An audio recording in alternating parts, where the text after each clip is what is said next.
AP CM Chandrababu కోడలు Hindupuram MLA నటుడు బాలయ్య బాబు కుమార్తె బ్రాహ్మణి రాజకీయ ప్రవేశం వచ్చే ఎన్నికల్లో దాదాపు ఖాయమైంది.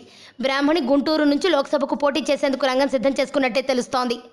ప్రస్తుతం ఇక్కడ సిట్టింగ్ ఎంపీగా ఉన్న జయదేవ్ను రాజ్యసభకు లేదా చిత్తూరు జిల్లా చంద్రగిరి అసెంబ్లీకి పంపడం ఖాయమైంది.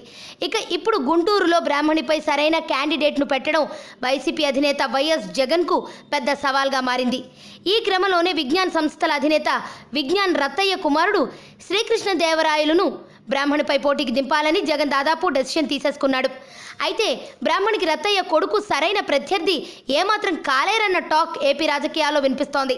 రత్తయ్య గతంలోనే పలు పార్టీలు మారారు. గతంలో ఆయన లోక్సత్తా తరపున మల్కాజిగిరి నుంచి ఎంపీగా పోటీ చేసి ఓడిపోయారు.